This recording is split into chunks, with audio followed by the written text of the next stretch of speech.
আসসালামু আলাইকুম রহমতুল্লাহি ওয়া বারাকাতুহু। দেখেন মার্শাল্লাহ কত সুন্দর তুষার পড়তেছে,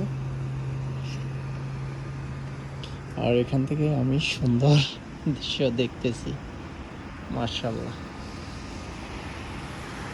দেখেন, তো বাইরে প্রচুর শীত, এর মাঝেও দেখেন কেউ থেমে থাকেনি, সবাই সবার কাজে যাচ্ছে।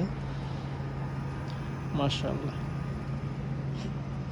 ও, একটা বিষয় আপনাদের বলি, এই বাসাতে একটা বৃদ্ধ মহিলা ছিল, মানে এই ছাদে, তো অনেক বৃদ্ধ।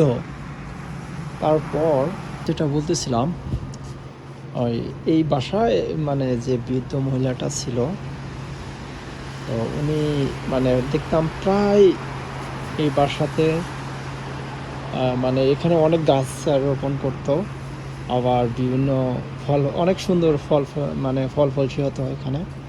তো আমি বেশ কিছুদিন হলে খেয়াল করতেছি ওই মহিলাটার আর দেখতে পারতেছি না ইদানিং। সত্যি আমার অনেক খারাপ লাগে। এখন মারা গেল কি না তাও বলতে পারি না আসলে। এই বাসাতে শুধু শুধু ওই মহিলাটাই ছিল, আমার সাথে মাঝে মাঝে কথা হয়েছে, আমাকে সালাম কালাম দিছে দেখা হইলেই। দেখেন এটা হচ্ছে আমার বেলকুনি, আর এই যে মহিলাটা এখানে কাজ করতো, অনেক আমরা গল্প গুজব করতাম। বেশ কিছুদিনই ওনাকে দেখি না, হয়তো অসুস্থ হয়ে বাসায় আছে কিনা জানি না, কখনো বেলকুনিতেও দেখি না, অনেক খুঁজি ওনাকে।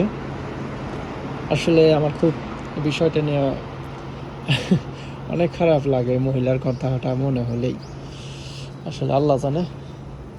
আর আর এখন তুষারের পরিমাণও অনেক বেড়ে যেতেছে।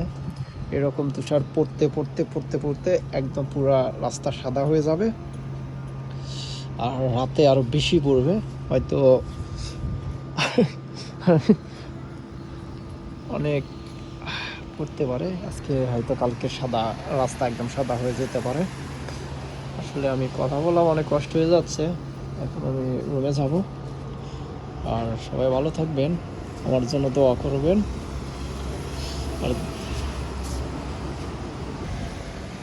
দেখেন, আর একটা কথা যেটা বলতেছিলাম, জাপানে দেখেন এত সুন্দর সুন্দর দেখেন সারি সারি সারি সারিবদ্ধভাবে বাসা করা। আসলে দেখেন কত সুন্দর লাগে।